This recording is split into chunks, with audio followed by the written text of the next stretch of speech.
ആലപ്പുഴയിൽ നിന്ന് മെഡിക്കൽ പഠനത്തിനായി ഉസ്ബെക്കിസ്ഥാനിലേക്ക് യാത്ര പോകുമ്പോൾ മാതാപിതാക്കൾ സാവരിയയ്ക്ക് ചില ഉപദേശങ്ങളൊക്കെ നൽകിയിരുന്നു. പഠിച്ചു മിടുക്കിയായ ഒരു ഡോക്ടറാകണം, കൂട്ടുകെട്ടുകൾ ശ്രദ്ധിക്കണം.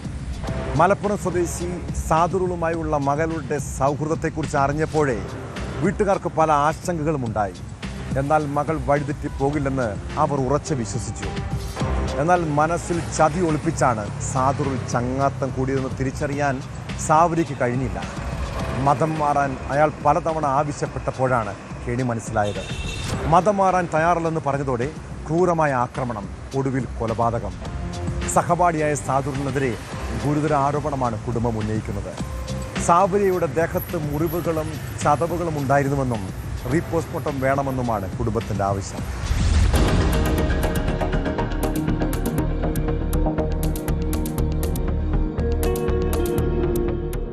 ഹരിപ്പാട് സ്വദേശിയായ സാവരിയ ബസന്തിനെ കൊലപ്പെടുത്തിയ സാദുറുൾ അനത്തിനെതിരെ ഗുരുതര ആരോപണങ്ങളാണ് പെൺകുട്ടിയുടെ കുടുംബം ഉയർത്തുന്നത്. സാവരിയയെ മതം മാറ്റാൻ സാദുറുൾ ശ്രമിച്ചുവെന്ന് ബന്ധുക്കൾ ആരോപിച്ചു. സാവരിയയുടെ ദേഹത്ത് മുറിവുകളും ചതവുകളും ഉണ്ടായിരുന്നു. കാൽ മുതൽ തലവരെ ചതച്ചു. ഒരു ലാപ്ടോപ്പ് കൊണ്ട് ഒരു നിമിഷം അടിച്ചു കൊന്നതൊന്നുമല്ല. സാവരിയയോട് മതം മാറാൻ പ്രതി സാദുറുൾ പലതവണ ആവശ്യപ്പെട്ടുവെന്നാണ് അവിടെയുള്ള കുട്ടികൾ പറഞ്ഞത്. ഇത് അവർ കണ്ടിട്ടുണ്ട്. എന്നാൽ സാവരിയ അതിന് സമ്മതിച്ചിരുന്നില്ല. അവസാന നിമിഷം എന്താണ് ഉണ്ടായതെന്ന് ആർക്കും അറിയില്ലെന്നാണ് ആ കുട്ടികൾ പറഞ്ഞതെന്നും ബന്ധു ജനീഷ് മാധ്യമങ്ങളോട് പറഞ്ഞു.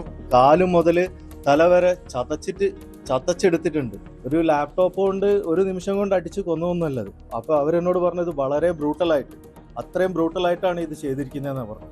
സംഭവത്തിൽ റീപോസ്റ്റ്മോർട്ടം വേണമെന്നും ഒരു കാരണവശാലും പ്രതി രക്ഷപ്പെടരുതെന്നും പെൺകുട്ടിയുടെ കുടുംബം പറയുന്നു. ചെക്കൻ രക്ഷപ്പെടരുത് എന്ന കാരണം കൊണ്ട് തന്നെയാണ് ഇവിടെ റീപോസ്റ്റ്മോർട്ടം ചെയ്ത് ഈ കേസ് രണ്ടാകാനും അത്രയും സ്ട്രോങ് ആയിട്ട് തന്നെ മുന്നോട്ട് പോകാൻ ഞങ്ങൾ തീരുമാനിച്ചു. കുഖാറ സ്റ്റേറ്റ് മെഡിക്കൽ യൂണിവേഴ്സിറ്റിയിലെ 1ാം വർഷ വിദ്യാർത്ഥികളായിരുന്നു സാവരിയയും സദറുളും. സാവരിയയും സദറുളും തമ്മിൽ സംസാരിച്ചു നിൽക്കുന്നതിനിടെ പെട്ടെന്നുണ്ടായ പ്രകോപനത്തെ തുടർന്ന് പ്രതി പെൺകുട്ടിയുടെ തലയ്ക്ക് ലാപ്ടോപ്പ് കൊണ്ട് അടിക്കുകയായിരുന്നെന്നാണ് വിവരം.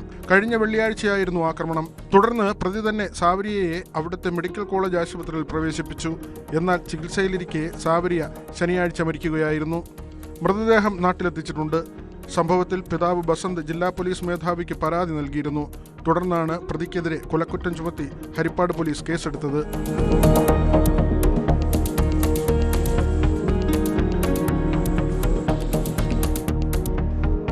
ന്യൂസ് 18 ആലപ്പുഴ.